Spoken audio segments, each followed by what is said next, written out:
All right. Are you ready? I'm ready. Okay, let's do it. Are you doing our intro this time? Sure. Yeah. Okay. Um I really want to say what is up, my guy? But I won't. I won't say that. So anyways,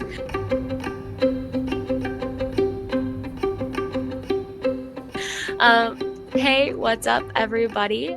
Welcome to Goodish Girls. My name is Cass. And I'm Dallas. And this week we are covering chapters 6 through 10 in the Quicksilver series. So this is episode 2 of our Quicksilver deep dive. So again, this is a spoilers episode. So if you haven't read the book, please do, or at least go listen to it. Or if you just want to listen to us yap about it and learn about the book as we go, I guess feel free to stick around. Yeah, are we ready to get started? I'm Ready to ready. dive on in. Let's talk about it. Chapters 6 through 10 has actually not 6 through 10, 6 through 11. What am I saying? Has a lot of information. So this might be a long one, but we learn a lot. So to start off, we are following Saris after she came through the pool of silver with Death himself. Right now, she's laying in a bed. Her body feels like it is stuck in ice. She's extremely cold. And she recalls the only time that she ever felt cold before was when she was 8 and it rained in the Silver City. Now, that is the only time she's ever seen it rain. She remembers the streets flooding and buildings washing away. And that's the only time she can remember ever being cold. Now, remember, they have 2 sons. So I'm not shocked that she's always hot. She can't hear anything.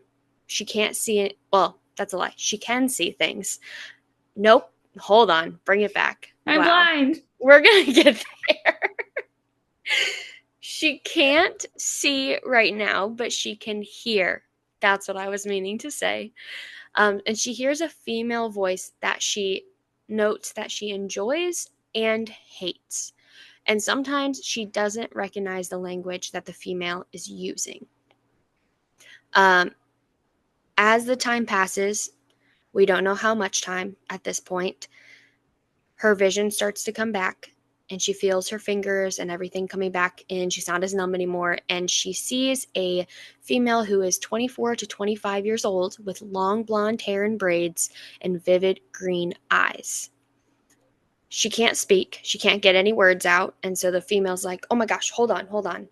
I'll get you water. That's what Master Eskin said I have to do.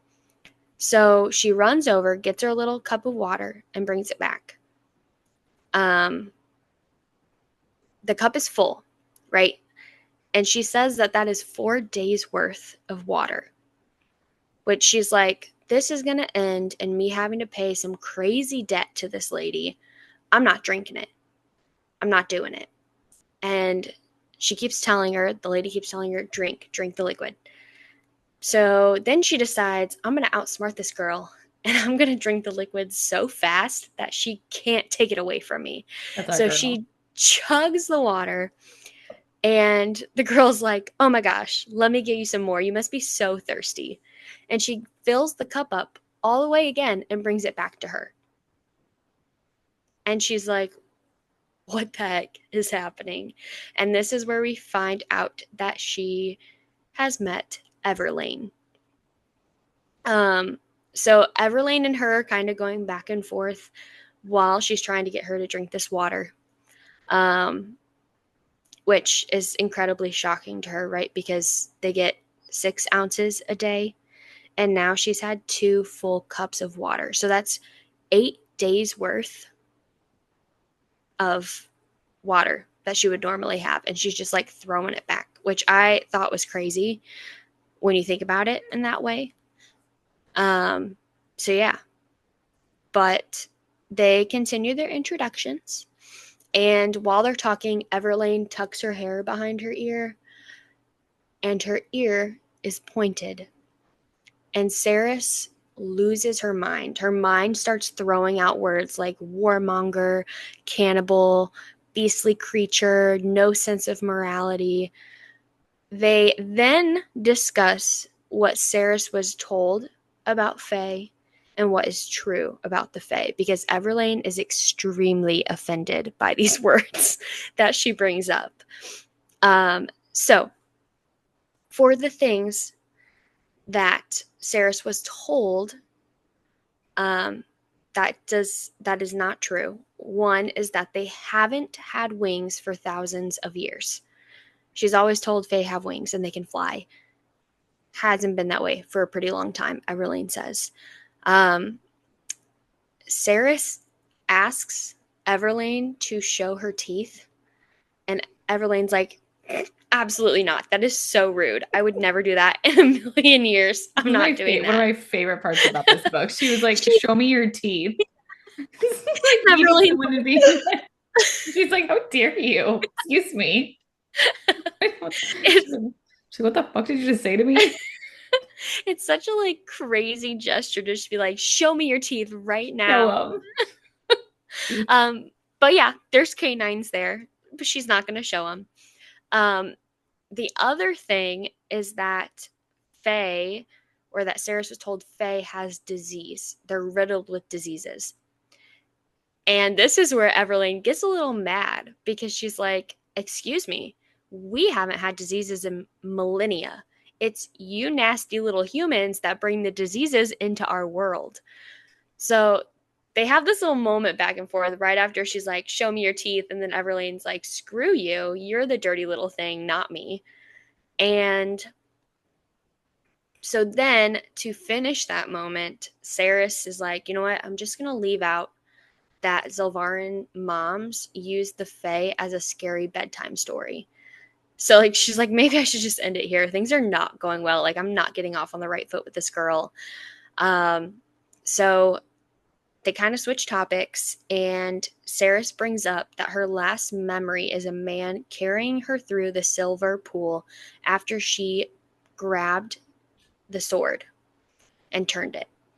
Everlane explains it's not a man. Absolutely not. It's a male, okay? A Fae male. Get specifically. It right. And he only showed up because the sword was calling to him. So it's not because of her. It's because of that sword. Ceres finally decides to share her name with Everlane. So this entire time, she's like, I ain't telling you shit, but show me your teeth. And I want to know all the things about you. Show me your teeth. I'm not paying for this water. Also, you have diseases. Get away from me. I'm only pretend plagued. Right. So she finally says, hey, I'm Ceres. And Everlane goes, wow, that's a Fae name. But you know what? We just breeze over that. That made me so angry in the book. I read over like 3 times and I was like, oh, that's a Fae name. And then we're going to like, I was like, we're going to move in to the why it's a Fae. No. She's going to be shocked. Nope. She literally doesn't care. She's like, hold on. What about everything else? Literally, Everlane is like, wow, that's a Fae name. And she goes, where am I? What she's like, oh, you're in Yavalia, the Winter Palace. Like, girl, what? After you just said all these terrible things about the Fae, and now you're going to be like, oh, I'm named after them? Doesn't matter, actually. Irrelevant. Where the hell am I?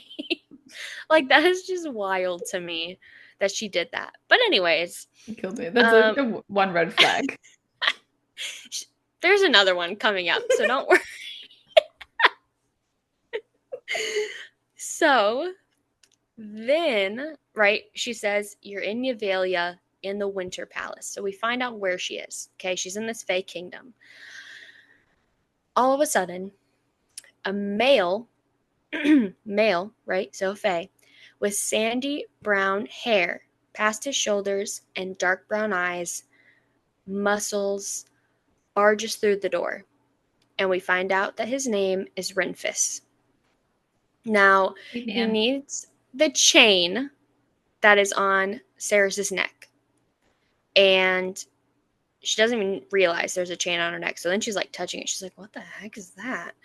And Everlane's like, she needs it. It's only been 10 days. That's not enough time. So we find out how long she's been laying in that bed. It's been 10 days since she came through the pool. And Renfis is like, he should have never taken that off. He needs it. Every time he takes it off, things get worse. He has to have it, and we have to get him out of here. So they decide, all right, fine, we're going to take this chain off of her, which she's like, good, get it off of me. What the hell is this thing? I don't want it anyway. But when he collects the chain, he opens his little pouch on his like waist, and he makes sure not to touch it. He actually asks her to remove it and drop it into it and make sure he cannot touch it. And then he says that the male,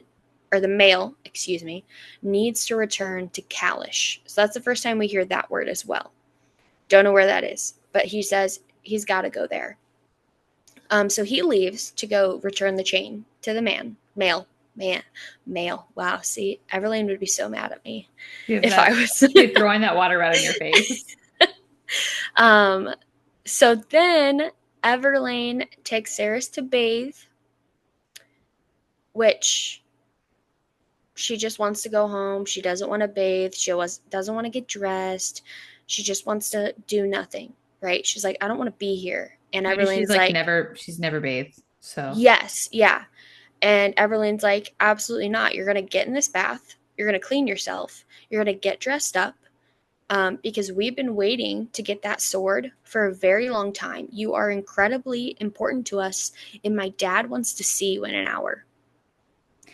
And she's like, yo, who's your dad? And she's like, he is the king of Yavalia, and his name is Belicon Dabara.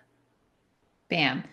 My question is, how did our sweet Everlane sit next to this never bathed human girl for 10 days with her Fae sense of smell? You know, I never thought about that. Was it patience? Was it kindness? She's a pretty kind person. I don't know. Like, the more we know about her, the longer they're together, her like sassy side definitely comes out. But there's like a point though, right? Where she's like, good gracious, this lady smells bad. She's got to smell bad. This girl has never bathed in her life. I think there's like a bird's nest in her hair. She has never submerged her body in a bath of water. Right. With soap. She was like, right? What is soap? She says she's never used soap, but she says she used too much because her hair was sudsing all over the place. How do you know? My assumption is that she assumed, because right, it got sudsy, and she was like, oh, there's too much. What's happening? There's too many bubbles. I don't know what's happening. I mean, I guess. No, it doesn't really go. I wish it would have went into more detail. I don't know why. I feel like I needed more detail about how she learned how to wash her hair. It's another thing that's kind of brushed over, for sure. It's like a wild thing brought up, and then they're like, okay, anyways, move on. I kind of wish that she would have said like, hey, I don't know what this is. Like, I don't know how to do this. Right? No, she's too strong. I know, but like, I wish she'd have been like, what is shampoo? What is this? Right? And then someone would have shown her like how to wash her hair. I'm surprised Everlane didn't wash her hair. How could they? She'd have to save up like days of water. No, Everlane.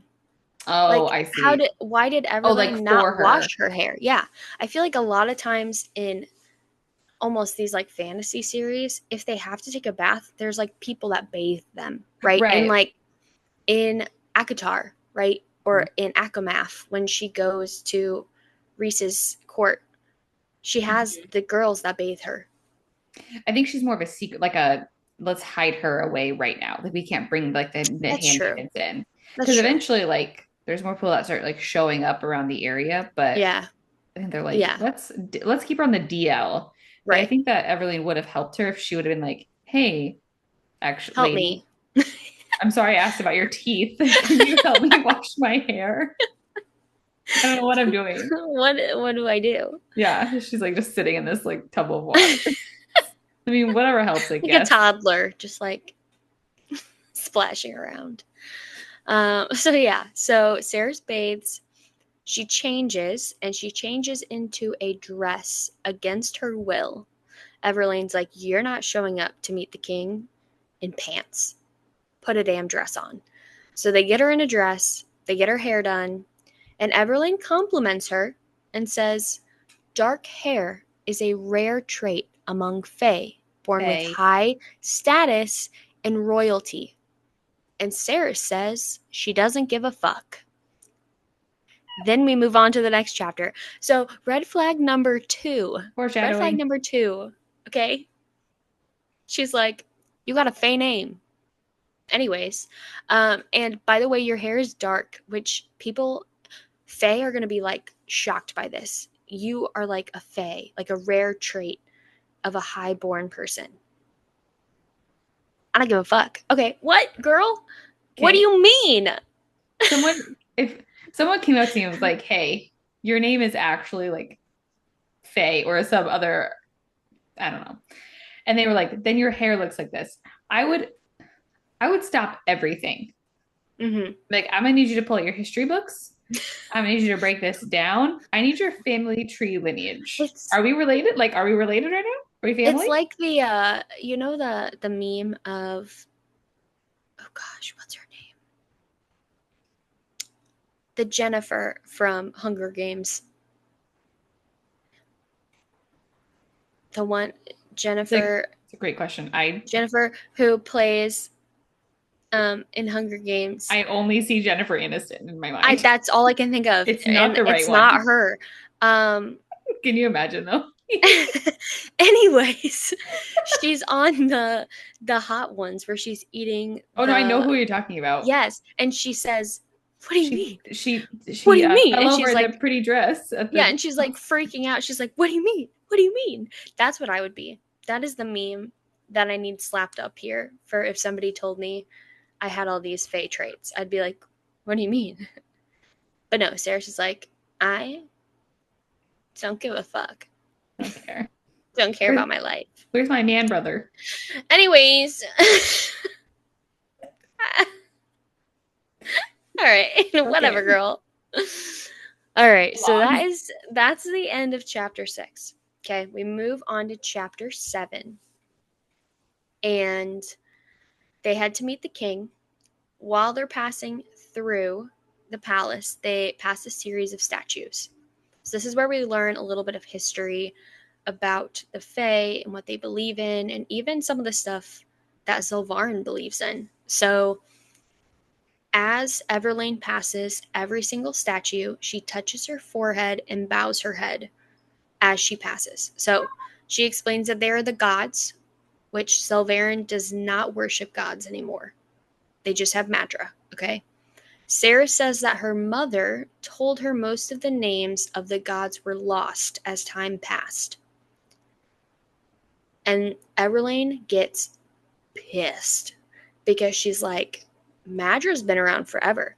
She knows of the gods. So how dare she let their names fade from time on purpose so that she has more power? How dare she do that? Absolutely not. Disrespectful, disgusting.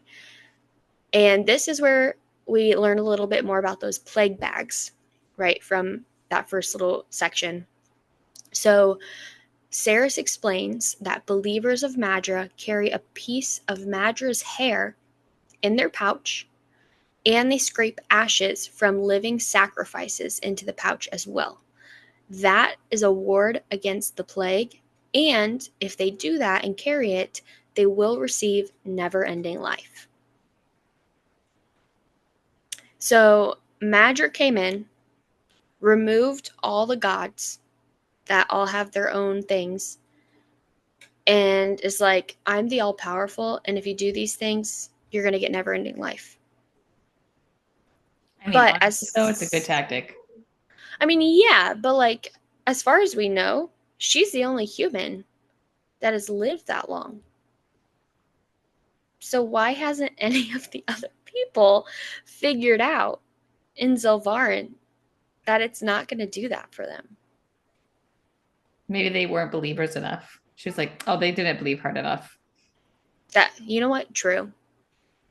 Did they refresh the hair every 10 years? Hmm? Did they let it expire? Did Expired plug bags. was the sacrifice burned while they were still alive, or were they already dead? Because Did that they definitely makes a difference. did they have clothes from the third ward on? I don't know. That's gonna make a difference. I don't know. It's true. Yes, you're right. See, these are the things. If I was her, I'd be like, actually, it's your fault. That, you know what? Do better, and you won't die. See? I want to say something right now, but I'm not sure I should say it. It's a little too political, so we're just gonna move on. No, move on. So, okay, back to the statues of the gods. So she points out Styx, which is the god of shadows. She points out Curin, god of secrets. This one I know I'm going to butcher, so I apologize. I'm so scared to say it.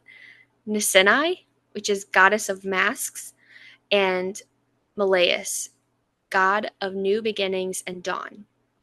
Then we come upon two females that are recognized as one god, Balmithan. Now, this is pulled directly from the book of their story.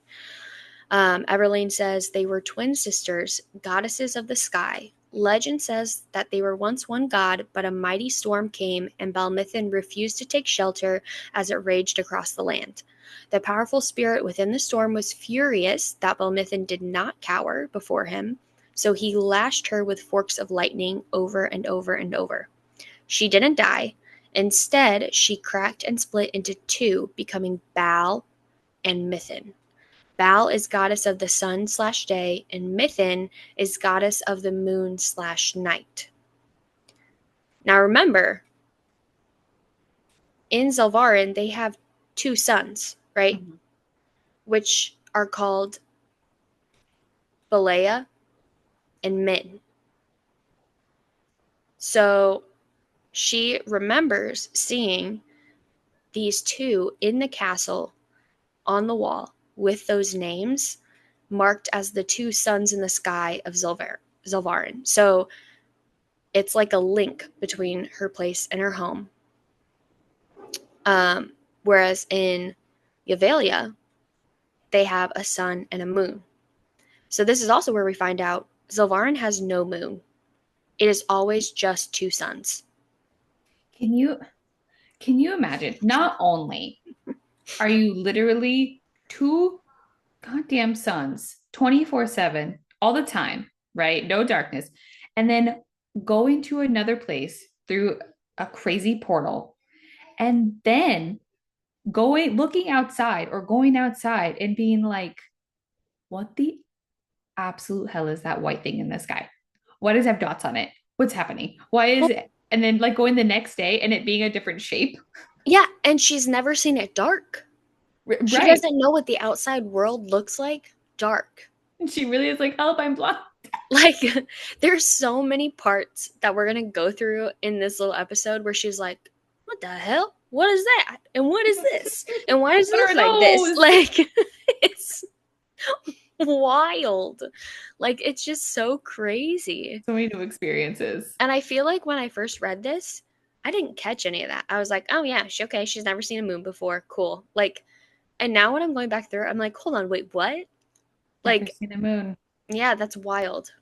So, Do you think that because like in one realm and versus like in Zelvarin, there's mhm, the two suns and then there's like it would the Bal and Min were day and then night, right? mhm. Like, do you think that Madra, when she made it all and she was like deciding the history, right? Because she's been around forever, was she like, yeah, it's like two suns or some stuff. Just write it down. Or I feel like she probably was like, they're like, what about Bal and Min? Do you want to write like about these ones? And then she was like, I think something about maybe like they're both sons or something like that. Like, Yeah, but I she think also she, messes up their names. right. And she's She's like, like I don't remember. Balea and Min. It That's doesn't not tell us, their but I feel names. like that would be my guess. Is she's like just brushing it off, like, okay, just write it down, it's Probably. fine. Probably. Honestly, probably. So she doesn't care. So It's wild. then we see one more statue. And this is like the statue of the statues, okay? It is Zareth, god of chaos and change, which we find is very important later on. He is facing the wall. He's not facing the hallway like the rest of the statues. And Everlane bows like normal, touching her forehead, but she also touches his right foot. And Saris is like, what the hell are you doing? And she's like, we're a little superstitious, but to look at him is to draw his attention. So they touch his boot to lead him away from them and to focus on others. They all respect him, but obviously nobody wants his attention. He's god of chaos and change. So they're like, you know what? Look at somebody else. Don't look at me. Like, I appreciate you. I'll touch you, respect you. Don't look at me, though. And when they pass by, Saris also touches his boot. So for somebody not being a believer, she's like, Better I touch should that shoe. probably touch that boot, actually. I feel I what do you think Zara thinks when he probably knows, right? Like he basically like knows all, right? Sees all. But he's Right. like, God, why the hell are these people just touching that shoe? And I don't He probably knows. He every probably time knows all. he's like idiots. He's like, I'm still looking at you. I'm literally staring right at you. You go ahead and touch the boot again, boo. See what happens. You look real dumb. He seems like that. Wild. Wild. All right. So they pass through the halls.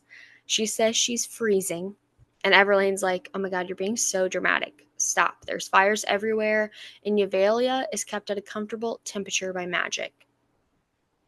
And Saris is like, I'm sorry, did you say magic? And she's like, yeah. And of course, they breeze past that as well as they enter the grand hall of the Yavalian court. She's good at accepting change. She's like, magic? And she's like, yeah. Anyways, let's go in here. Like, I feel like we're learning a lot of really important things, and neither of them care. She's just But very accepting. She's like, I got it. guess. Uh-huh. I'll get that information. Yeah. I'll think about it another time. Magic. Cool. Got it. So they enter the hall, and Everlane is announced, obviously, because she is the daughter of Belicon. The hall is huge. There are hundreds of Fae, and there is a large dais made of labradite, which she mentions. So she's like, it's labradite. That's crazy. It's huge. But not only is that crazy, above that is a giant skull of a beast hanging. Now, its orbital sockets are each 6 feet wide. It has a horned brow, and its teeth are at least 12 feet long. And she's like, good gods, what is that? And Everlane's like, oh, that's the last dragon who ever lived. It's a legend. And I know that I'm also going to butcher this name, but she does say the name of it. Oh, I'm so nervous to say it. It's so I believe long. in you. Amnam Shakrai? Amnam Shakrai? I don't. It's also in the front of the book too. It, So I'm pretty sure it is like in her list of pronunciations for characters. I'm pretty sure it's in there. So if you are reading the book, you can slip to the front, and if you're wondering how to pronounce any of these names, like for our listeners and stuff, you can check that out. I'm pretty sure. I'm like pretty sure it's in there. I feel like as somebody who likes to drop little hints, she probably would put it in there. Mm-hmm. It's the only time it's going to be mentioned in this book. Except for the bonus chapters. Right. But that's not in the book. You have to go somewhere else to find those. Mm-hmm. So, like, it's a little, like, hidden Easter egg. But it's a big egg.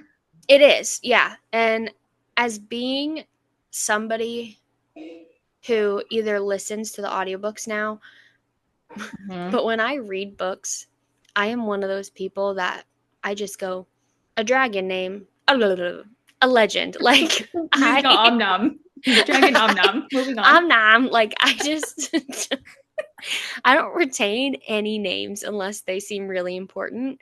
And when they're really long like that, my brain's just like, His name got is it. Kale. Yeah. Manon. Rice sand. When you first gave me the ACOTAR series, I was like, I don't know who this Rice Sand guy is.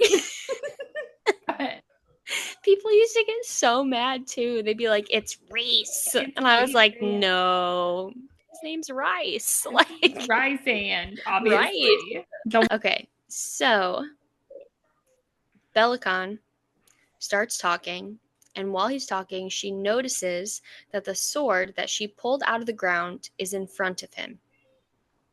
Everlane bows, Ceres does not, and of course, Belicon calls her out for it. He's like, "You don't bow to king's creature?"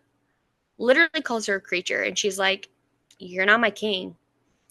Which everybody gets real upset, and one of the other court guys is like, "Ignorance is no excuse for disrespect." Which Everlane starts trying to save her ass, and then King Belicon's he's like, hold on, I kind of like it though. It's been a long time since I've had some open contempt in my court. It's really refreshing. You know what? I'm okay with it until it gets too annoying, and then I'm shutting it down. So he gives like a 180 real quick. He's like, "How dare you not bow to me? Actually, you know what? I like this game. Let's keep it up." So a little weird, but whatever. So he tells her that during this meeting and after, she will not be a guest of the court anymore. She will be a subject, and that there are rules that she must follow. She only has 2 rules so far, anyways. One is that she must learn the ways of Yavalia and the Fae. And number 2 is that she has to fulfill her task. Which she's like, whoa, whoa, whoa, whoa. What task? And when I tell you at this point in the book, everybody in the stadium loses their mind because she interrupted him. They're like, oh my gosh, How this dare girl. Get her out of here. What is women she speaking. doing? Oh What the no. heck? And she's like, I was Ridiculous. brought here against my will. What task? Nobody's told me this. And he's like, if you weren't brought here, you'd be dead. And she's like, okay, well, anyways, I need to go back to Zelvarin because my brother, and Belicon finishes her sentence and says, is already dead. Mm. He's like, if Madra said she's going to kill him, she's going to do it, and he's probably already dead. She is a power hungry with a black shriveled heart, which I think is really a funny thing to say about your sister, Belicon, which you're all pretty cruel, and your brother seems worse than her. But you know what? Go off, B. Go off. It's like you, that lady. Speak Hate from the her. heart. You know what? Whatever. But okay. Nothing like a little sibling rivalry. I guess. So we then find out that her task is that because she opened the Quicksilver gate, apparently, is what he's saying. He says, you open the gate, you can work with Quicksilver, and we haven't had anybody that's been able to do that in thousands of years, okay? He says, I don't truly believe that you did it, because I'd be really upset if such a power fell to an unholy bloodline, meaning humans. But he wants to see for himself, so she has to open the gates again, and she has to work with Quicksilver in his palace. That is her task. So, 1, she has to learn all their ways, and 2, she has to work with Quicksilver for him. That's She's just like, okay. Yeah, all right. I guess so if I don't have a choice. And so her and Everlane go and sit down, and Everlane's like, do you not care for your life? Why are you acting that way out there? And she's like, you know what? If Hayden's dead, my life means nothing. And that's 20-year-old literally man-child. literally another part of the conversation that they also brush over. It says that, and then it cuts right back to Belicon. And Belicon calls for the dog. So in comes 6 to 7 guards holding a male that is thrashing around like a rabid animal. And he actually knocks 2 of them off in the process. So they finally get him down to his knees. And another quote directly from the book. There are dark waves hanging in his face. He's in all black, and his tattoos shifted and writhed like smoke across his whole body. It was death. What a good description. Literally reading that and writing it in this, I was like, ugh, that first moment when he like really comes back and you get the full like view of him and description, and like everybody ends up being in awe. His head throws back, right? Because he's in pain. He's writhing in pain. He throws his head back. His face shows. And everybody in the stadium goes wild. People are screaming. They're screaming Living Curse, Bane of Gilithry, Black Knight, Kingfisher. He lives. Hello, He's returned. Oh my God. It's him. They're like fangirls. Like half the people hate him and half the people are like, yeah, I love him. Where has he been? Like they're all freaking out. And Everlane is like, she literally says, oh shit, why is he still here? Yeah, she's freaking out. Okay. So Belicon proceeds to use him like an example. He says, behold, this is the price of folly, madness, and death. The man who haunts your child's dreams, who torched a city on a whim. He says, a whole century has passed since Gilithry, and though our pain has dulled, should we forgive him? And again, the stadium goes wild, and it's mixed. Some of them are like, he's here to save us. Some of them are like, kill him, get him out of here. He should be dead already. Why did he come back? And while this is all happening, Everlane is still freaking out. And it says that she whispers. So like just above a whisper, she says, Malway, which is the old lady, a part of the court that is also sitting up with Belicon. And Malway turns and looks at Everlane, even from that whisper, while everybody's screaming. And she's like, do something. Please. She says, do it now. If you've ever loved my mother, you'll do anything to save him. And while she's trying to convince her, Belicon is literally getting ready to murder Kingfisher right there. Like, has the sword up, everything ready to go. I could not wait to see this in like on the big screen of my house. Yeah, because they got there's a show.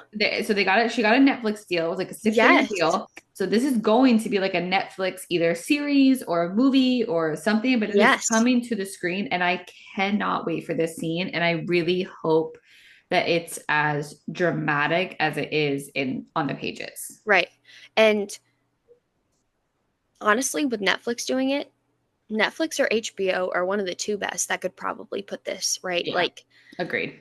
So I hope they do it justice, because this is like one of the craziest chapters in my opinion, right? You're like, you're getting to know everybody, things are happening, and it's very dramatic. Like you feel it as a reader, like you feel the urgency where you're like, oh my God, what's going to happen? Why are they all freaking out?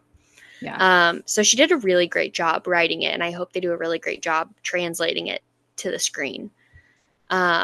So, right, Everlane screams out. She's like, help, help, help, help. So Malway rises, and she calls out a prophecy for the sword that Belicon is holding, which is the same sword that Ceres used to open the gate, okay? She grabs Belicon's wrist, and her eyes turn white, and she says, The gods must be obeyed, lest House Debarra fall. Kingfisher does not die by your hand, not today. So then Belacon's like pissed, and through like gritted teeth, he's like, well, what do I do then? Do I just let this criminal walk? Right? Because he's trying to like amp it up with everybody in the stadium. And all she says is, return to him that which you have taken from him. And he's like, I'm not giving him this sword. The sword's mine. And she cuts him off and says, the pendant. Which then he gets even more upset. He's like, no, it's mine. It is a powerful relic. It has lots of magic in it. I'm not giving it to him. And she again cuts him off and yells this time, like voice booming, and is like, the gods must be obeyed, lest House Debarra fall. The gods must be obeyed, lest the Winter Palace fall. Mm-hmm. And that's the end of her. That's the end of her prophecy. Is it? Like the whole room shakes. It falls silent. Mm-hmm. She lets go of Bellicon, and he's like, fine, fine, fine. I can't argue with the gods. Fine, I won't do that. I have two questions here. My Okay. first question is, where did this lady go? Because this is it. We have like this super high power prophecy old lady who was like the one person who could put this king on in his place. You know what I mean? Mm-hmm. And she does her one thing, and then she's like gone. Did he offer for like embarrassing him? I don't know. And then my other question is, why did she not like grab him by the earlobe and like bring him down and be like, obey the gods, or I swear to God, this house will fall, sir. Like, So it does say in the book, like when she starts to get up, he says, like, he looks over at her and he's like, oh, Malway, like, rest your old bones. mm-hmm. We'll be done in a minute. Just keep yourself quiet and you can go back to like rotting, right? You're so old. Just go away. So she's older than dirt, essentially. And she's like this frail old woman. So one, I wonder if she just does go back to rotting. She's like, my job here is done. I've said my prophecy. Time for me to go sleep for like another 100 years. Like, I don't know. Maybe she's just. It's just napping. It's fine. Yeah. And then I also question, because did she get her prophecy like when she's like, okay, I need a prophecy. Here we go. Like, just roll my eyes back and like get one.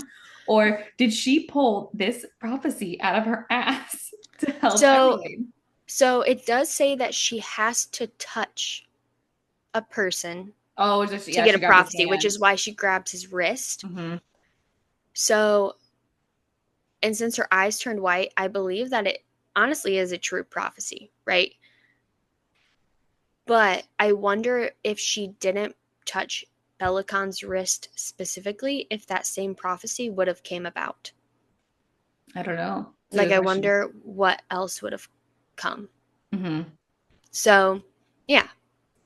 But I think it's real. I mean, it goes pretty perfect with the rest of the book. So I think I'd like to see her in the next book.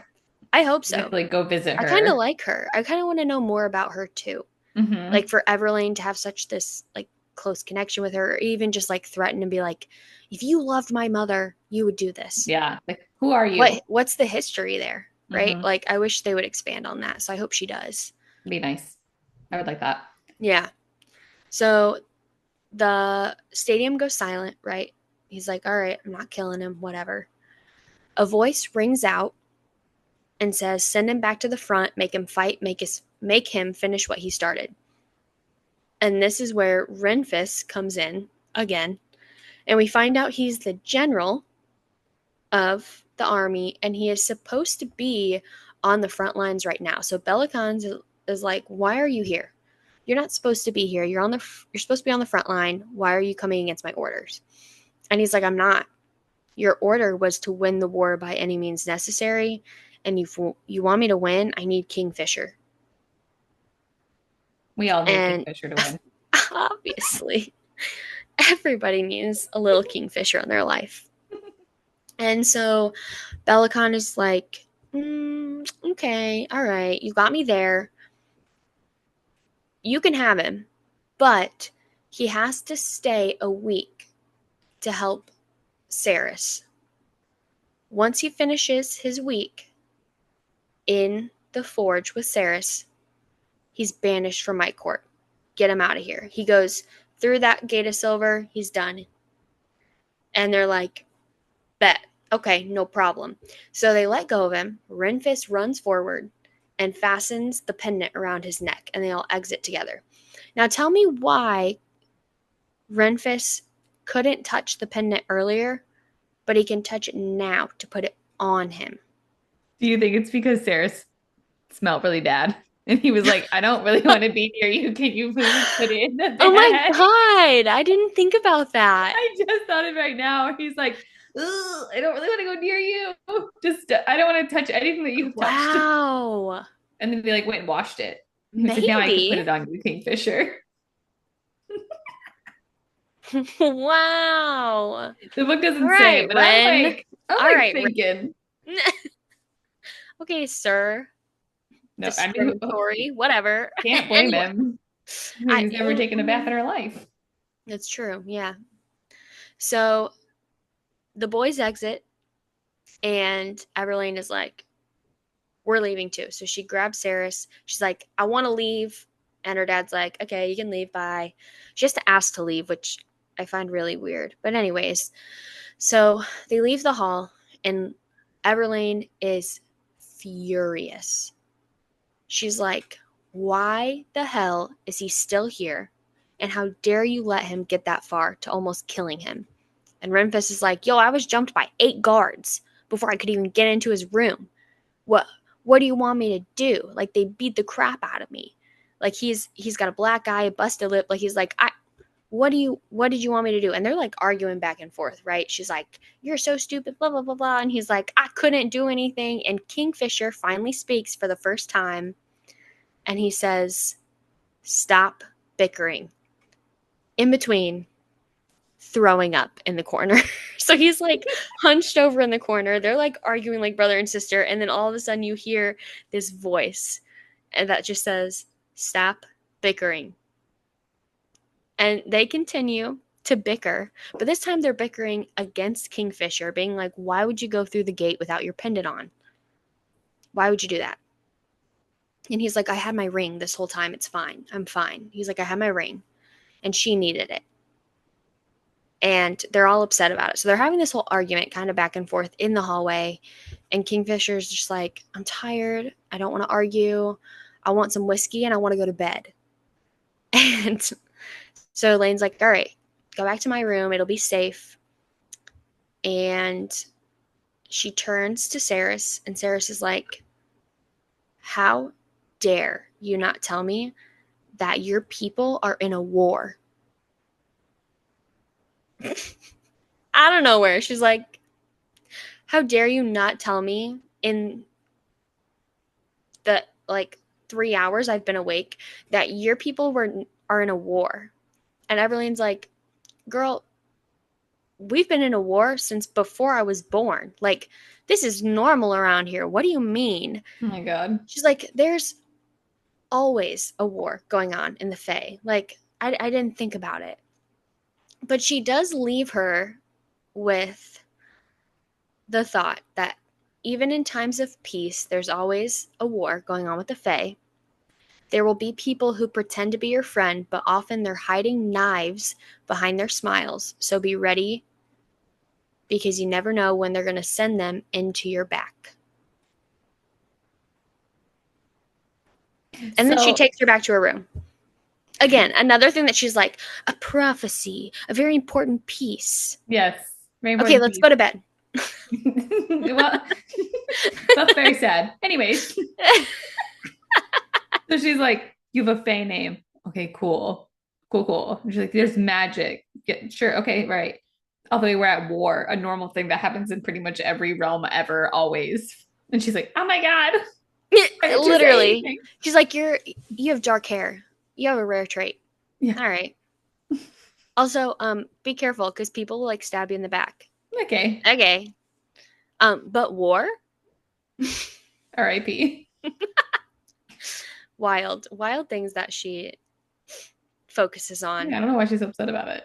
I don't know. They're not asking her to fight in the That war. like She's not part of the makes draft. me it it like makes me laugh though, because they're like having a moment, right? The three of them are reunited. They're arguing like Throwing up. It's the whole yeah, thing. yeah, yeah, yeah. And she finally is like, "Oh, okay, let's just get back to the rooms." And then Sarah's just like, now that we're alone, how dare you? Like, girl, this is not the time. You don't call out a Fae person you just met who literally has like big canines. That she won't show her, but But you know that they're they're there. there. You're like up in her face. Like, I don't know if that's then you know that she has magic. So I don't know if I'd fuck with her. I don't know if at that point I'd be like, so tell me about this war. Right. Very curious. Be So brave. dumb. So dumb. And this is when I remember that she's only 23. So, and I say that only being 25. Yeah, I was gonna say I'm kind of close to that age, Cass. Dallas is like, Kassidy, you're actually like this every day of your life. So, I don't know how to tell you this, but you're Sarah's. So. Well, I'm kidding.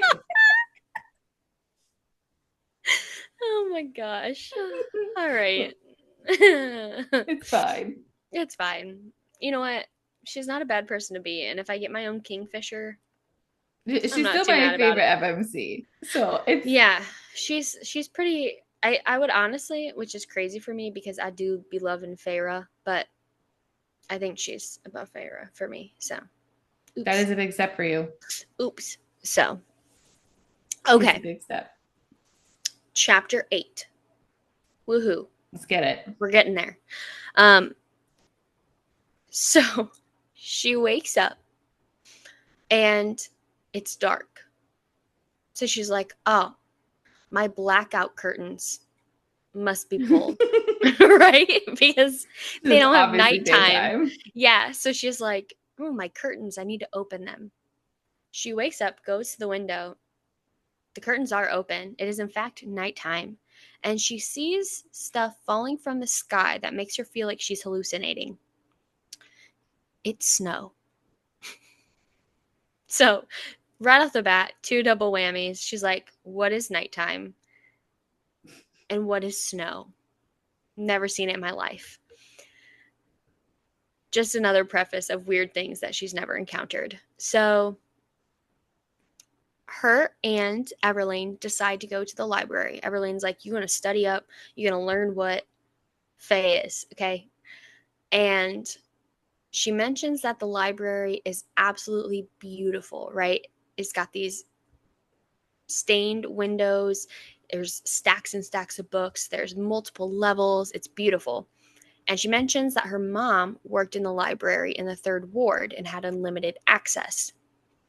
But residents of the third ward, any other residents, has to petition to visit the stacks of books, and they have to have a token and a recommendation from their employer before they're allowed to enter the library, which is just another crazy thing about Sylvarin in a way that Madra is controlling who gets what information. Mm-hmm. But since her mom worked in the library, she also had unlimited access to the books. So she grew up reading, which is kind of interesting. So she's like in love with this library.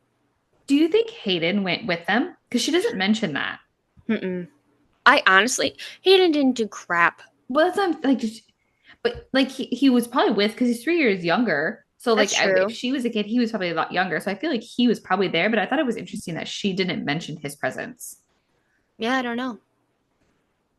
I wonder if he can read. Probably not. He's a Nepo baby. I'd like to know in the next book if Hayden can read. Can you answer that question, Give it please? on the outline, please. I'm gonna need that information just for myself. Oh my gosh. So we meet Rosarius. I hope I'm saying that right.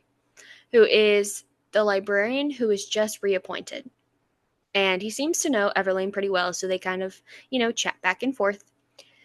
And he finds out that Saris came through the Quicksilver.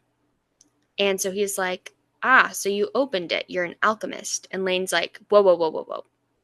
We don't know that for sure. And he's like, didn't you say that she was holding Solus, which ends up being the name of the sword? And Lane's like, well, yeah. She's like, okay, well, the only people who can hold Solus are alchemists. And Lane's like, well, she's not Fae. That every alchemist has been Fae. And Kingfisher strolls in and says, she must have a drop of blood then. And this is where he comes into like Hair. Actual conversation. Yeah. I'm like, And Lane, the name. You're telling her all these things about her being Fae, but you don't believe that she can be an alchemist. Okay, hypocrite, whatever.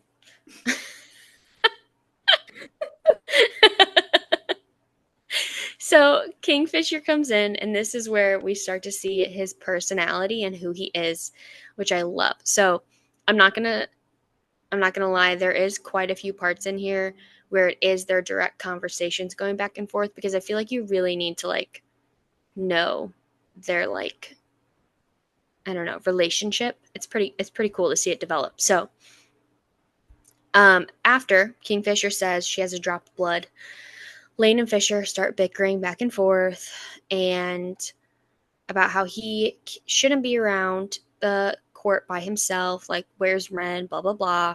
And Fisher's like, I'm safe, I have a sword strapped to my back. And Saris is like, oh yeah, there is a sword strapped to your back. And he darts his eyes over to her and says, it's rude to stare at a man's hardware. Is it though? Is it it? rude? Is that fake custom? What is it? So she quips back and says, don't worry, I wasn't planning on stealing it. It's not very impressive. Looks more like a toothpick to me. Nice. And Kingfisher glares. At this point, Ren has walked in, and he's already laughing because he heard what she said. Kingfisher glares, says, the sword has slain thousands. And she said, I wouldn't have thought that. I don't think that's anything to brag about. You should probably get it looked at. I cannot tell you how much money I would pay to have Kingfisher glare at me. All my monies. Sell my car. Put your hand around my neck, pin me down, and glare at me.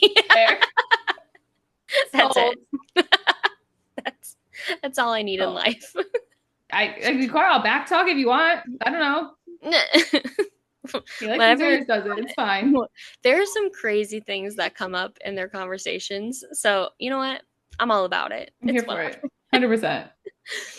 So they keep talking, and Lane's like, Saris has to learn about Fae history and etiquette before, she does anything else. And Saris is like, I want to go home. And Lane's like, well, it's too late for that. Everybody at home's probably dead. And Saris is like, do you have a brother? And do you love your brother? And Lane looks at Kingfisher and says, yes, though it's complicated. And Kingfisher says there's something to be said about that. Bam. There's a little bit of Easter egg in there, and Kingfisher's a little hurt with her response. So Fisher is then like, all right, you know what? I'm going to tell you all the stuff that Lane wants you to know so that we can get on with this, because I want to take you to the forge. Let's get this over with. I don't want to spend a whole week with you. So he's like, they're not going to tell you this because they want you to behave, but there's a chance that your people are still alive. And he calls her human. It's only how he addresses her, human. So he's like, there's a chance your people are alive, human. He says Madra used Solus, the sword, to seal the pathway a long time ago.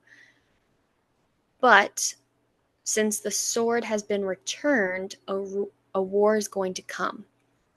The pathway could not have opened without an alchemist. So that means that she is an alchemist. She doesn't need to read up and figure it out. She is one. He's like, you are one. And Belicon will send warriors soon to Madra, since she cut off his trade lines years ago by closing the gates. So you kind of get this little hint of why Bellicon is so mad at her right now. Because that's how he got everything he needed to aid his army in the war and how to get his armies there. But yeah, so there's a little bit of history. So he's essentially filling her in on all the things that they want her to sit down and learn. And he's like, here's bing, bing, bang, boom. Let's get it over with. Let's go.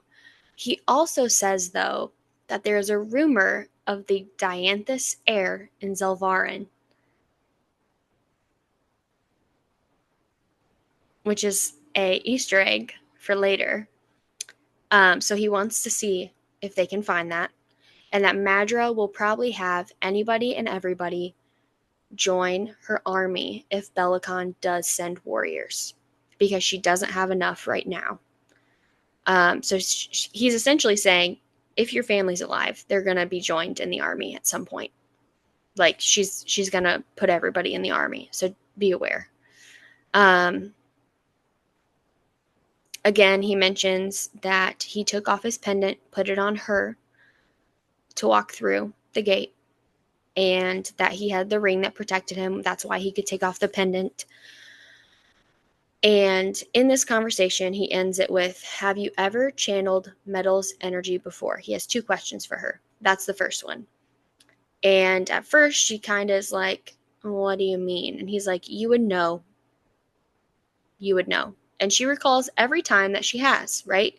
The gauntlet talking to her when it hit the quartz, her spinning the dagger on the table at home, and her melting the other dagger away into silver. So she says, yes. And he's like, great. Have you ever worked in a forge? And she's like, oh, I know my way around a forge. And he's like, great, let's go. And that's the end of that chapter. So they hit you with all of these facts or all these things that are essential, right? That thankfully we didn't have to sit chapter after chapter after chapter of her being reading books. That he's kind of just like, here's everything you need to know. All right, let's get working, because you're definitely an alchemist. So Lane gets upset about that, but it's whatever. Lane seems to be upset all the time, but it's fine. So I think she's just very used to having like things the proper way, like the way that she needs them to be, right? I don't want to say like control freak. I just think she's like used to like being in the position that she is of power, like the king's daughter versus the princess. And she's like, no, like this is what I said we're doing. Like this is the plan. This is the plan that I made, and we're gonna do it. And he's like, actually, bro, we're not. Everything she says, he's like, no. Yeah, and then she's got this like stupid human arguing with her every 2 seconds. True. She's like, dude, what is happening to my day right now? Right. She's like, just do what I say. Yeah, just do what I say. Sit down. just read a book. You'll be fine. Oh my gosh. She's a little stressy. She's stressed. Oh yeah. She's honestly, she kind of annoys me, but I didn't see that coming. Okay. Yeah. Interesting. She's stressed, yeah. Kassidy. She's got a lot going on. All right. I mean, I guess, yeah. She's definitely not my favorite character in the book. But yeah. There's somebody later on that I really hate a lot more, so it's fine. She's not as annoying, though. I do know who you're talking about this time for real. 100% bet money on it. Know who you're talking about. But yeah, she's not as annoying as some of the other characters. So, yeah. All right. Chapter 9. Okay. While they're walking to the forge, we find out that there's no written account for the alchemist process. And there's no essential beginning of the process either, right? Kingfisher's like, you just go in the forge and you should be able to figure it out. And Lane's like, no, she needs to read. And he's like, what is there to read? There's nothing written down about this. They just felt it and they did it. So they're kind of arguing still along the way.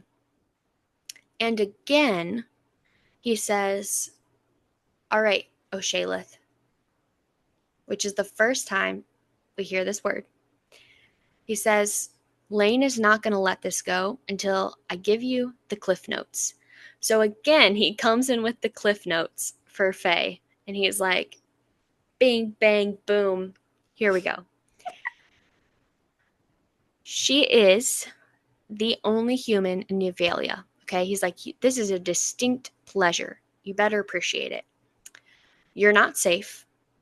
There was a time where humans were everywhere in Nevalia, but then the Fae became cursed, and they got their canines, which they used to drink all the humans dry. We find out that this is the blood curse, and it was lifted, so they don't need blood to survive anymore, but they still have the canines, which is why they have those teeth. They don't use them, though. At least, not these ones. Lane gets real upset. She's like, you're an asshole. How dare you just like spit this stuff out at her?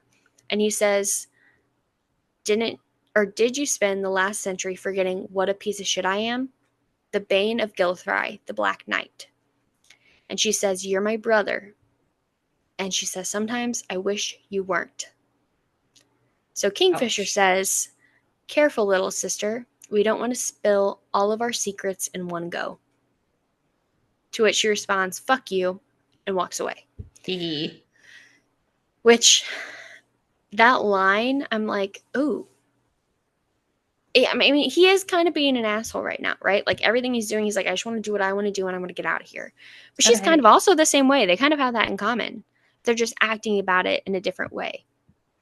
Yeah, they're like true siblings. Literally. Yeah. She's like, everything needs to go my way. I sit and read all the time. And he's like, I'm doing this right now. But also, like, he's been gone for a long time. You know what I mean? Yes. He has 1 week. He's 1 week to figure this shit out. Right. And then he is like, has to go. That's something that does come up later that Ren brings up. He literally has a conversation with Lane where he's like, he hasn't seen anybody in like a century.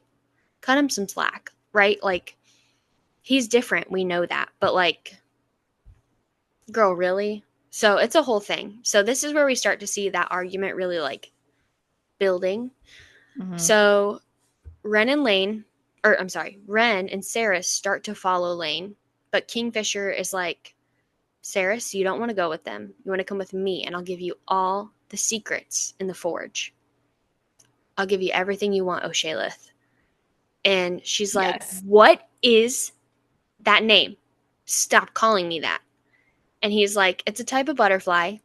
We call them Osha for short. They hatch and live and die all in one day, and the cold kills them very fast. And he, at one point, even looks at Ren and is like, isn't that right? And Ren's like, enough. Right? So even Ren's getting annoyed. He's like, stop. Okay? So she decides, you know what? I'm going to go with him because I want to know the secrets. And Ren goes back to follow Lane. And this is where one of their first conversations happen that you really see their dynamics, which this is one of my favorite. I don't know why. It makes me laugh every time. This whole part of the story. It makes me laugh so much. So they walk up to the door of the forge. Okay, it's this ginormous door. Looks like it hasn't been opened in forever. And Saris goes, should we knock? And he's like, sure. He kicks the door in and says, knock, knock. And then he goes, I don't think anybody's home. And she's like, I don't want to go in first. What if there's magic in there?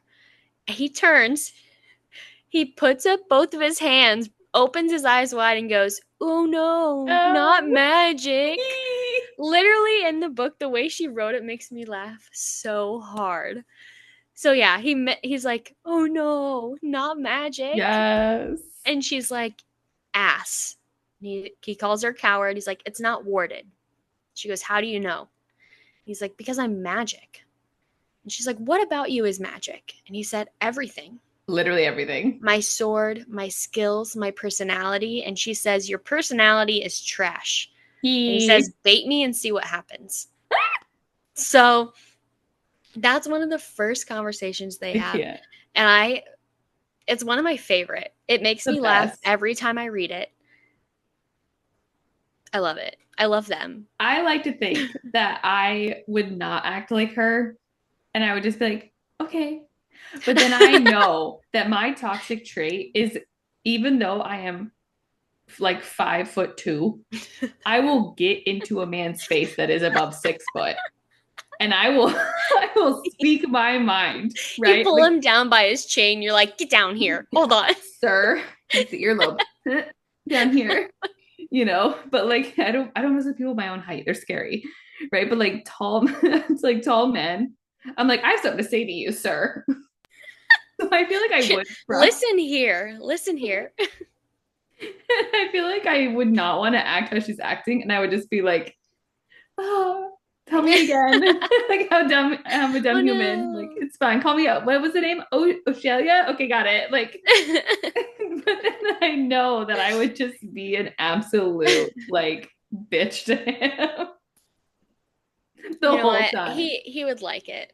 So He he would. would really They do. like it. The tall men like it. They say He that they don't, but they do. Oh no. He says he likes it. He's Mm-hmm. about to tell us how much he likes it. Yeah. So they go into the forge. It is completely destroyed. And she's like, can you just use your magic to like clean this up? And he's like, I'm not a witch. I don't do spells. I don't do cheap magic or tricks. My magic abilities are sacred and used for a righteous purpose. And she gets incredibly embarrassed. She's like, oh my God, I'm so sorry. Like, I didn't think about that. My bad. My bad. I've insulted him. And she asks some other, like, doesn't matter question. Like, she's just trying to make small talk. And he's like, ask me a real goddamn question, right? I told you to come here. I told you I'd tell you that. I give you all the secrets, and that's what you're going to ask me. So she's like, all right, well, what does your chain do? And why are you completely unhinged without it? He smiles and says, straight for the jugular, then, little Osha. Ruthless. I like it. Yes, he So sure he does. says, to explain my pendant, there are things that you need to know first that Elaine has not told you. So let's start at the beginning. The Quicksilver pools are pathways that connect different realms, and Quicksilver itself is volatile. Some of our elders believe it possesses a low level of sentience, which is why it speaks. The stuff is dangerous. Quicksilver comes into contact with bare skin, and it can push any living creature beyond the boundaries of sanity. So she recalls Heron, right, losing his absolute mind and the things he was screaming and saying. And so she says, do alchemists inherit their abilities, or is it all about blood? And he says, everything is about blood, human. Now, do you want to know about the pendant, or are you just going to keep interrupting me, right? Because she's like, I want to know about this. And then he goes to tell her, and then she just keeps like interrupting and being like, wait, actually, I have another question. And he's like, no, shut up and sit down and listen. So he's like, my mother gave me this pendant, which is a relic.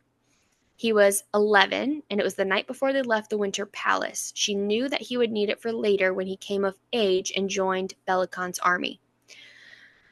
He was called to travel between the gates, right? Because he has his pendant, which is one of the most powerful. And in the end, he was forced to travel a pathway without it once, and the Quicksilver took to him. A healer managed to draw most of it out once he made it to the Winter Palace, but he has a few bits left, which is why he has to keep the pendant on at all times because it blurs his reality. So a lot of other people have to wear just their relics when they walk through the gates of silver, right? That's it. But for him, since he has Quicksilver in him, he has to have it on at all times or he will go mad. So that kind of explains what his little dog collar is what Belicon calls it, right? He's always got it on. And it's important, right? You take it away and he's a mess. So she asks then, well, why did you give me the relic? And he's like, I don't know how many times I have to say this. This is the third time I've said this, but like I have this ring, right? And he's like, you would have died if I didn't give it to you. And she's like, well, why don't you just let me die? And he essentially tells her, well, you're just a really important pawn that I know I could come back and use and get myself to safety. Because she's the only person who can open the portal, right? She's the only alchemist in thousands of years. So he's like, human or not, I was bringing you back. And I'm going to use you to get what I want from Belicon. So They have that little moment. They continue to clean into the night, and Ren comes in to check on him, and he's like, what the hell? He's like, you haven't done any work. And she's like, well, we had to clean all this mess with our hands, right? We had to pick it up and scrub the floor and blah, blah, blah. And Kingfisher conjures his shadows. It covers the entire room, right? Goes black for a second.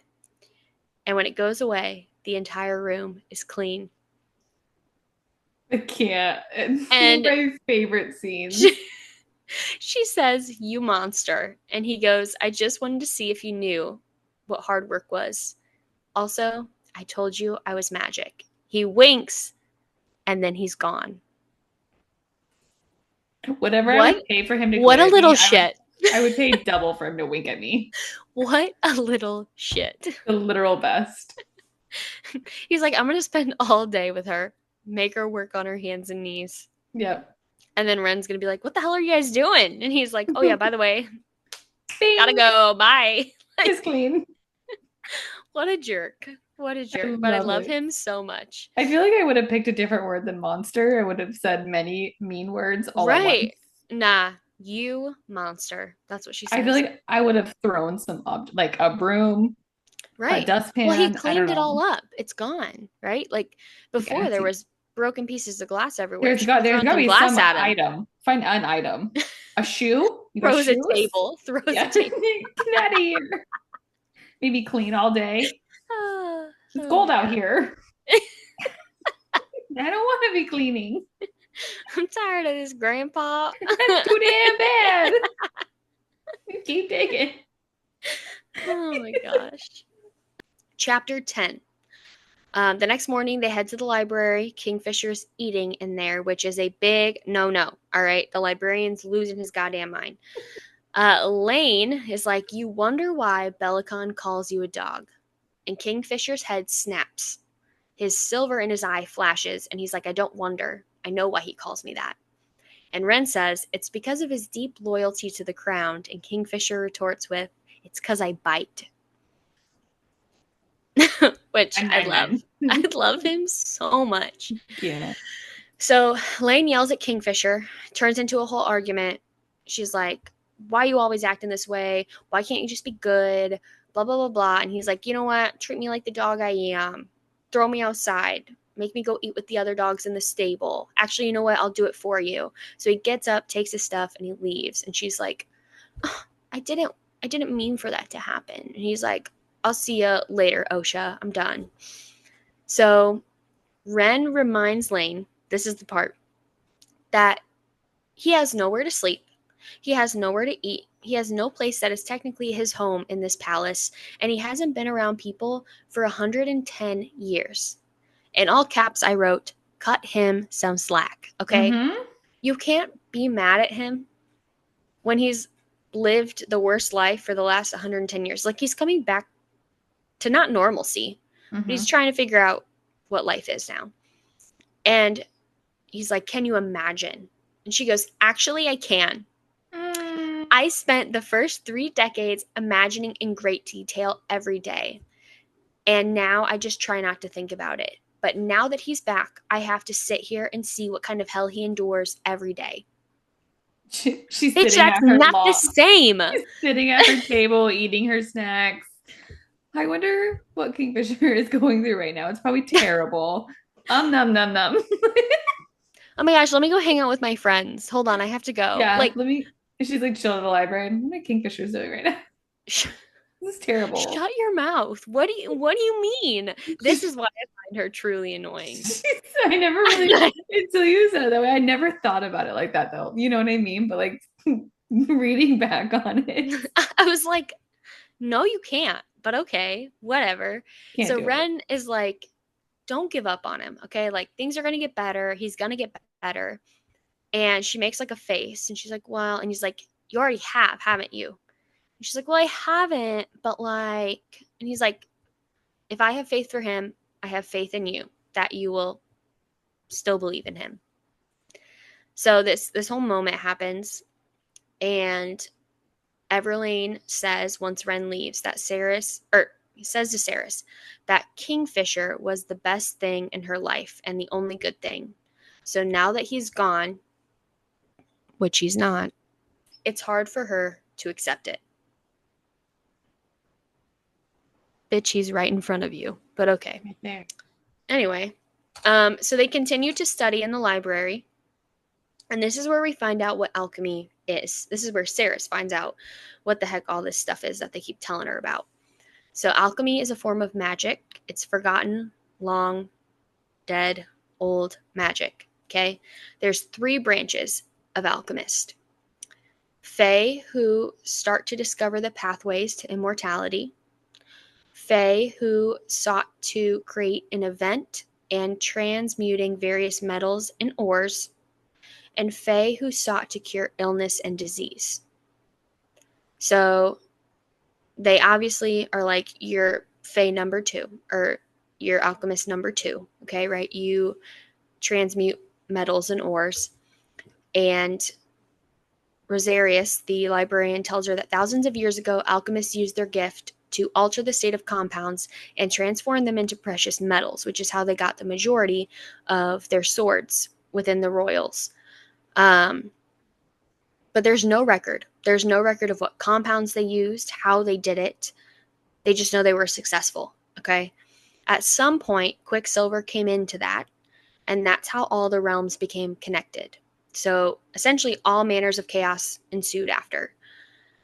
She figures out that she has to activate and deactivate it. That's like the main thing that she has to do as an alchemist. But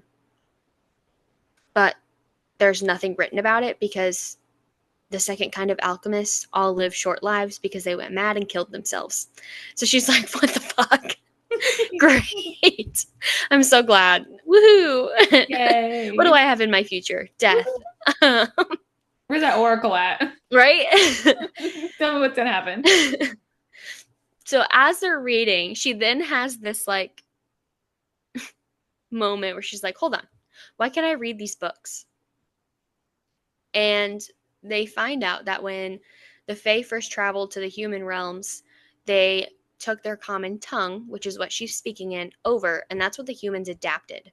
Also, Madra uses the common tongue of Fae. So they've been using the same language for forever. And she then asks the golden question, how is Madra so old if she's human? And the only response Lane has is that she should have died centuries ago, and nobody knows what kind of magic or who performed it has kept her alive this long and allowed her to still the Quicksilver with an alchemy sword. Because she shouldn't have been able to, right? Mm-hmm. She's not an alchemist. Yeah. But this is where Rosarius says, you don't need to be a Fae or possess a special gift to close the doors between realms. The sword does it for you. When one pool of Quicksilver is activated, all of them are activated. If you take a sword like Solace and plunge it into the Quicksilver, it severs the energy and it paralyzes it until Solace is removed. So that's the only way that they were able to bring it back, is when she pulled it out, right? We know that. But you also find out that every other portal closed. And Lane explains that there were several parties scouting, trying to explore new pathways, and they became trapped where they were, and they were never seen again. And so this is where she asks, okay, wait, if it's been a long time, right? If you haven't had these guys in thousands of years, how old are you? And Lane's like, that's rude as hell, okay? Don't ask me that. But I guess we're kind of friends, so I'll tell you, okay? So she's like, I am 1,486 years old, okay? She's like, I was born in the 10th age, I think she says. And so then she's like, well, how old's Kingfisher? She's like, okay, I'll tell you that he was born in the 9th age. Can you take a guess? And so Sarah's just like, okay, maybe like 1800. And Lane's like, you're close. He's 1,700 years old. Or 730 years old. And this is when Kingfisher comes back in and he's like, actually, I'm 1,733 years old. But what's 3 years between family, right? Because he's still upset that Lane is being whatever. And she gets upset about that, obviously. So they have that little moment. And Lane counters back with, to answer your question, any of the Fae that were trapped could be alive, but it's not likely that they died of old age. They are probably dead because of any of the local clans at whatever their place was that they ended up in. So it kind of moves on from that. She ends up going with him into the forge again. And he's like, ask me any question that you want, and I won't lie. And this is where she says, Elroy told me that if I ask the male the size of his cock, he's always going to lie. And she's like, and he goes, oh, it's enough and more to make you scream. And she's like, ha, see, you're lying. And he's like, am I? Am I though? So they have this little moment back and forth where she's like, okay, I'm going to try this. And he's like, bet, I dare you. So then she asks a real question and she's like, did you actually set that city on fire? And he said, yeah, he had no choice. And she's like, well, why? And he's like, I'm not telling you why, because humans are weak and it doesn't matter. Okay, sir. End the conversation. Okay, you got it. Moving on. She asks where he was sent to for that time, that 110 years. He approaches her, leans over the table, gets in her face, and says, hell.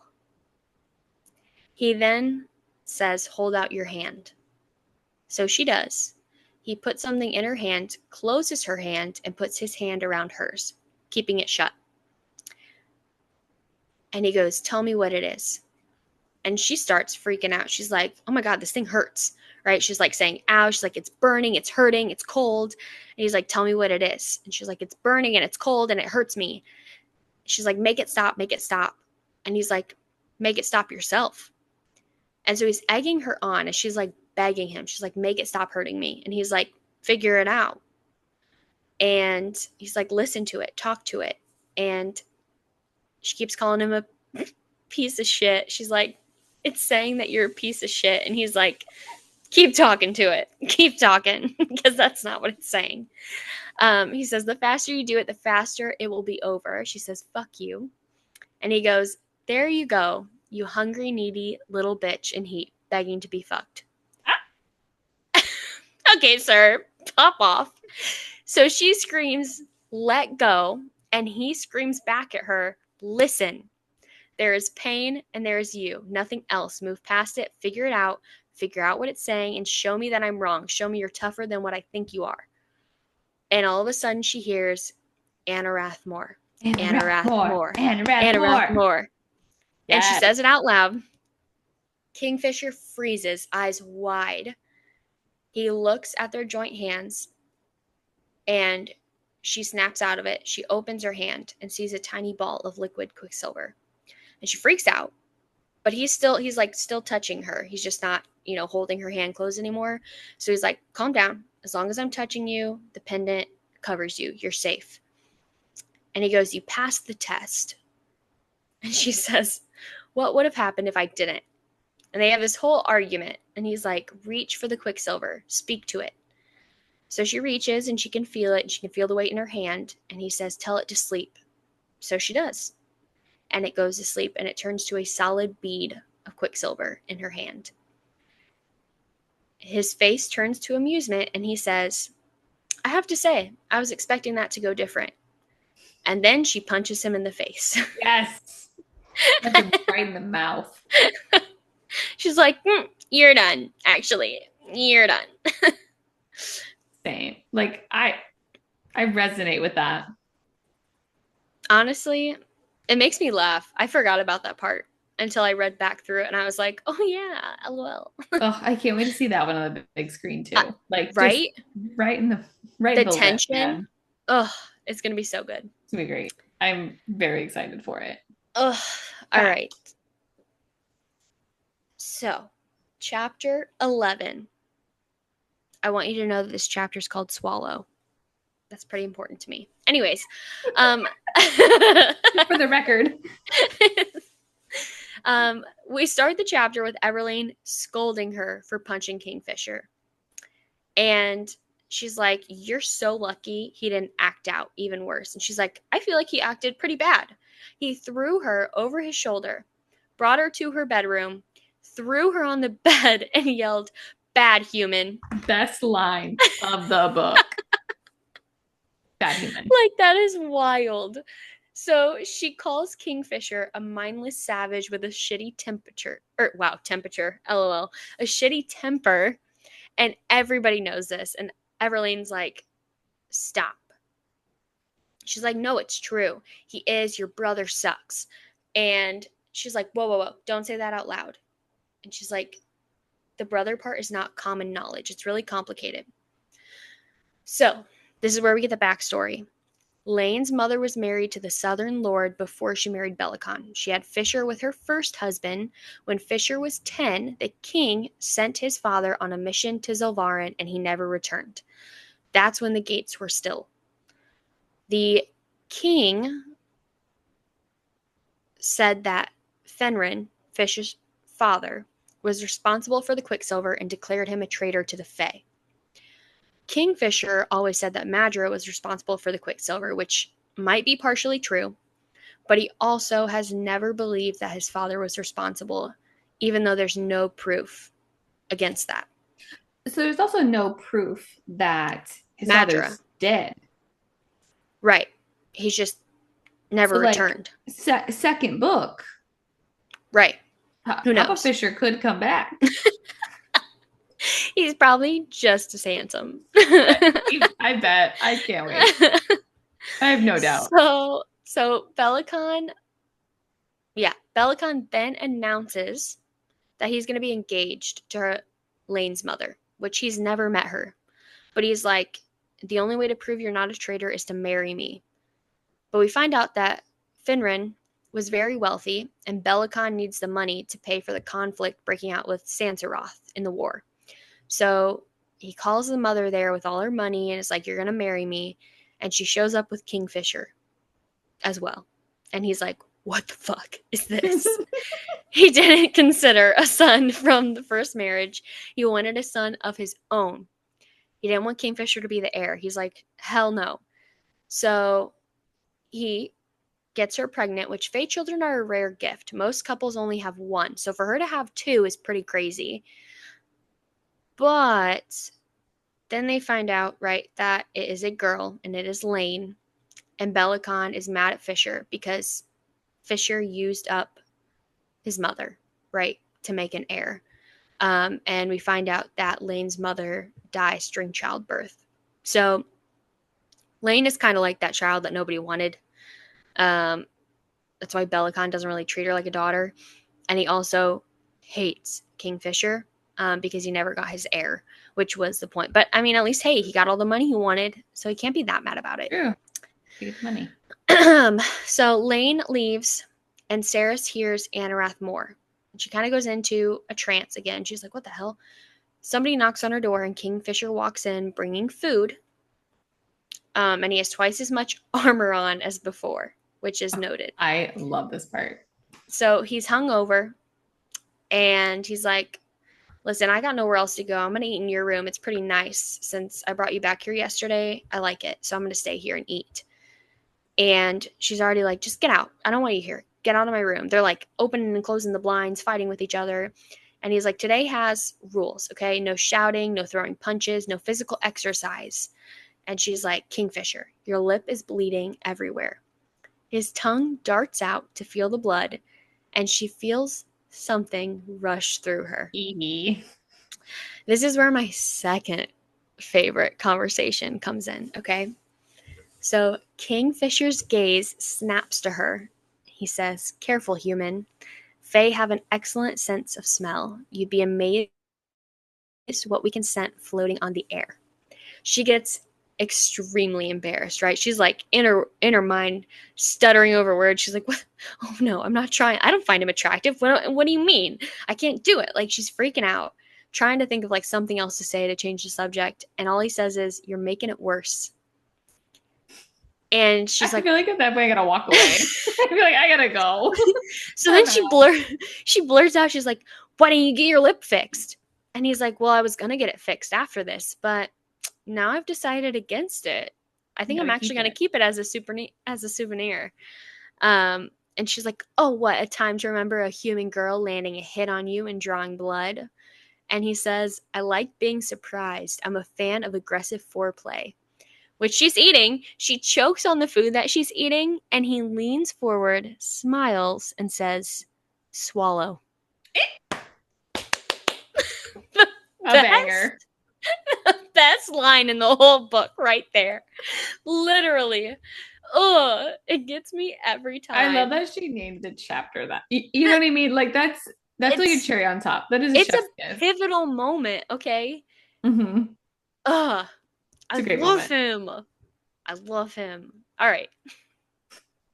So then, to make things worse, Lane comes in and she's like, why does it smell like a brothel in here? And she's like, if you're gonna spend the night out, horning around, drinking, the least you can do is wash the smell of sex off of you before you come to breakfast. And Kingfisher's literally about to explode. He is like trying so hard not to laugh. And of course, Saris is like, oh my God, oh my God, everybody can smell it. He apologizes though. He's like, I'm so sorry. You're right. I will go wash myself. I'll go scrub my balls. I'll see you later. Um, yeah, good to see you, Saris. Well, and I laughed at this because he was like, I'm gonna like scrub all my sins away. Yeah, Like yeah. that's Yeah, what he's made like, me laugh so let me hard. go scrub I'm gonna wash myself all of my down. sins. As he's like dead staring at Saris. That it Poor girl. I love it though. It's like that little moment, but it's like their hidden secret. I love that. Mm-hmm. I love that. No one will ever know. So in the library, right later on, they end up discussing Quicksilver and explain that for her to travel to each pathway, they have to fix their intention on a place to explore wherever they want to go, somewhere new. She just has to think of that kind of place. So if she want to go home, she just has to think of home in that one Quicksilver pool. So she does learn it's a flawed system, right? You could think of something and end up in a brand new place and die. Okay, that is a chance. But she spends the rest of the evening learning where all the pools are in different places, right? All the different Fae places, and she remembers where it is in Madra's palace. And she also learns that the Winter Palace is the largest pool of silver ever documented, and it was crafted to transport full armies. And every tunnel in the palace will lead you to it, but it's hard to find. Now, that's coming from the librarian. He said he spent 5 days trying to figure out where it is, but he can't talk to Quicksilver, which is important to note. Mm-hmm. So, again, she spends the rest of the afternoon, learns where the pools are. She says she wants to go home, but then she says there's something that she must do first. And that's where the chapter ends. Sure is. What a cliffhanger. It's a good one though. It's It is worth the good. wait. Yeah. The buildup is happening. You learned a lot, right? She Mm-hmm. threw all this information at you, but we're just at the beginning. So, Yeah. yeah, No, it's getting good. It's getting it really good. is. It is. And now that Kingfisher's here, really, the book is good. So, Mm-hmm. Yeah. And our next episode will cover quite a few more chapters. We'll dive more mhm. into it. We'll get to some more theories for the Yeah, next book as well as coming out in November. yeah, If you like our podcast, like and subscribe and follow us and check us out on every yeah, Thursday. We'll be delivering you a beautiful episode. yeah. Drop your We comments, what you also, think. yeah, we also have a TikTok and an Instagram. It's Goodish Girls Pod. Um, so if you want to find us on there, see what we're up to, any little mini episodes or fun things that we're doing as well. Also, if So, you guys have theories too, drop those as well. Because yeah, I love to jump into like the rabbit holes of all of the theories. And yeah, especially because this is such a new series that's coming out, there isn't really a lot online hmm, of theories of where people think the book is going to go. Right. Like if you yeah, jump into like the Akatar series or like even like Throne of Glass, there's a billion different ways. Right. But I right, think it's cool that we're getting into it in just the beginning of it where like we are in, like you guys are as well, kind of the forefront of the theories themselves and like trying to figure Mhm. out where it's going, which direction Kelly's going to go. Yeah, Very exciting. pretty cool. Awesome. Yay. We'll see you next week. Woohoo!